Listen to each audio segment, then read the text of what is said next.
कई बार आपको लगता है कि आप बहुत मेहनत कर रहे हैं लेकिन आपको मंजिल नहीं मिल रही है और आपको लगता है यार अब सब कुछ छोड़ दूं, कुछ नहीं हो सकता, मुझसे कुछ नहीं हो पाएगा। तब ये स्टोरी हमेशा याद रखना मेरे दोस्त। ये कहानी एक ऐसे इंसान की है जिसके जन्म लेते ही उसके माँ बाप रोने लगे थे कि ये बच्चा इस दुनिया में कैसे रह पाएगा, क्योंकि इसके ना हाथ है और ना ही पैर। ये सच्ची कहानी है एक ऐसे व्यक्ति की जिसके हाथ पैर एक मछली की तरह बहुत ही छोटे हैं। इस कहानी से आपको बहुत कुछ सीखने को मिलेगा, बस आप इस वीडियो को पूरा देखना। यह कहानी एक ऐसे व्यक्ति के बारे में है जिसका जन्म ऑस्ट्रेलिया में हुआ। जब उस बच्चे का जन्म हुआ तो उस बच्चे को देखकर डॉक्टर भी हैरान हो गए। जब उस बच्चे का उपचार हुआ तो पता चला उस बच्चे का जन्म ट्रेडाओमेलिया सिंड्रोम नामक दुर्बल बीमारी के साथ हुआ है, जिसमें हाथ और पैर नहीं होते। ऐसे में डॉक्टर को बहुत दुख हुआ और इस बारे में उसके माता पिता से बात की। जब उस बच्चे के बारे में डॉक्टर ने बताया तो उस बच्चे के माता पिता रोने लगे कि हमारा बच्चा इस दुनिया में बिना हाथ पैर के कैसे रहेगा। तो उस बच्चे के माता पिता बहुत सोच समझकर डॉक्टर से यूथेनेसिया यानी इच्छा मृत्यु के बारे में बोला कि हमारा बच्चा इस दुनिया में नहीं रह पाएगा, क्योंकि बिना हाथ पैर के इस दुनिया में रहना उस बच्चे के लिए बहुत ही मुश्किल होगा। यह बात सुनकर डॉक्टर ने अपनी एक टीम बनाई और फिर उस बच्चे का दोबारा से चेकअप किया और एक रिपोर्ट तैयार की गई। जब डॉक्टर रिपोर्ट लेकर बाहर आए तो उस बच्चे के माता पिता फिर से यूथेनेसिया यानी इच्छा मृत्यु के बारे में बोला, लेकिन डॉक्टर ने साफ मना कर दिया कि ये जो बच्चा है शरीर से भले ही कमजोर है, लेकिन इस बच्चे का दिमाग बहुत ही पावरफुल है और हम इसे यूथेनेसिया यानी इच्छा मृत्यु नहीं दे सकते। इसके बाद उस बच्चे को लेकर वह माता पिता अपने घर आ जाते हैं और उस बच्चे की अच्छे से देखभाल करते हैं, लेकिन उन्हें उस बच्चे को देखकर उस पर बहुत दया आती है और सोचते थे हमारे बच्चे का हमारे बाद क्या होगा, जब दुनिया में हम नहीं होंगे तब हमारे बच्चे का ख्याल कौन रखेगा।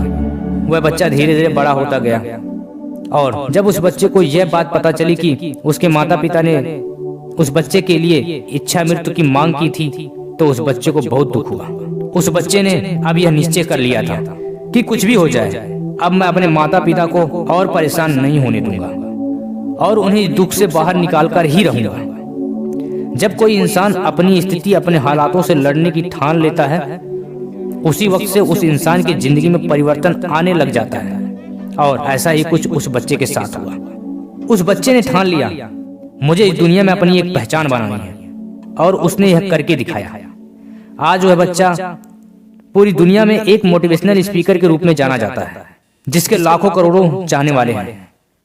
वही बच्चा जिसके हाथ पैर ना होने के कारण उनके लिए इच्छा मृत्यु की उनके माता पिता ने मांग की थी, आज वही बच्चा पूरी दुनिया में लोगों को मोटिवेट करता है। उस सफल व्यक्ति का नाम निकोलस जेम्स बुजिकिक है।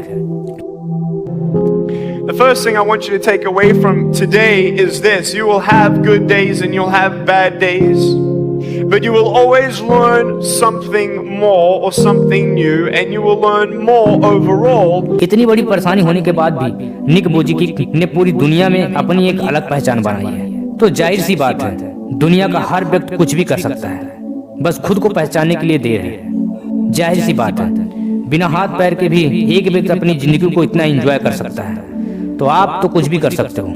जिंदगी में हर व्यक्ति की एक अलग पहचान होती है और हर एक इंसान के अंदर कोई ना कोई खासियत होती है, बस हमें हमारी खासियत को पहचानना पड़ेगा। और सिर्फ ऐसा एक बार नहीं हुआ है कि जब किसी व्यक्ति ने अपने विश्वास के दम पर पूरी दुनिया में अपना नाम कमाया है और अपनी जिंदगी को बदला है। ऐसे और भी लोग हैं जिन्होंने अपने हौसलों से पूरी दुनिया को आश्चर्यचकित किया है। कई बार हमें लगता है कि हमें भगवान ने कुछ भी नहीं दिया, हमारी जिंदगी बेकार है, हम कुछ नहीं कर पाएंगे। तब ये सोचना चाहिए कि कई लोगों को तो उतना भी नहीं मिल पाता जितना हमें मिला है। हमारी एक समस्या है कि हमें भगवान से शिकायतें ही रहती हैं, जबकि हमें तो भगवान का शुक्रिया अदा करना चाहिए हर एक चीज का जो उन्होंने हमें दी है।